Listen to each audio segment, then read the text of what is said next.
Hello everybody and welcome to a new video. This time is about code generation with Roslyn and C# with Visual Studio for Mac. So I'm on a Mac and I will show you how to create a .NET Core sample application that performs Roslyn code generation invoking the C# compiler. This time we can do everything we need with an IDE, with a much more powerful IDE. We don't need to make too many manual steps as we did with VS Code. Okay, let's start by creating a new project and then a console application, .NET Core. Let's type in a project name such as cross Roslyn. Okay, this name already exists, so let's click no. Let's create it. Let's call it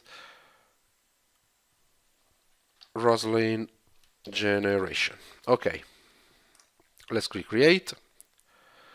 As you can see, Visual Studio for Mac generates an MS Build solution based on the CS-Proj project file.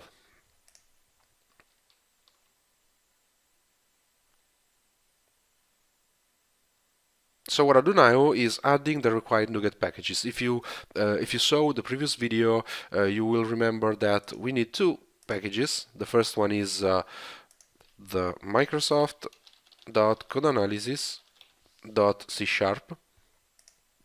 We need a pre-release version, in this case the RC2 of the 2 version. Okay, let's accept the license.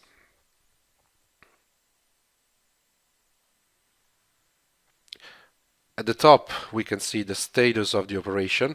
Then I can add another package which is simply system.runtime.loader.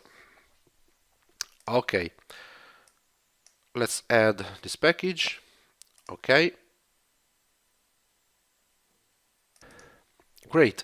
Now I'm ready to use the C# compiler to perform some code generation with Roslyn on my Mac, and I can simply invoke the Microsoft.codeanalysis.C# namespace, and I can generate a syntax tree, for example, by invoking the syntax factory dot parse syntax tree method, and I'm going to pass a simple string. Okay, but if you remember the previous sample code based on .NET on Visual Studio Code, we can reuse exactly the same code, which is nice and ready. You will find the full source code of this sample application on GitHub. Okay, let's take this code. Let's paste the code in Visual Studio. And now let's see what happens if I click Run. Visual Studio for Mac is building the application.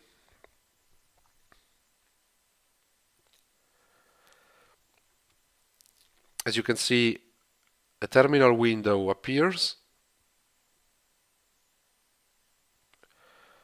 The syntax tree has been generated and the compiler has been able to generate some objects as expected, and the compiler has also been able to generate a library that contains a class and a method, and our code has been able to perform reflection to invoke that class and that method from the library to perform a math calculation.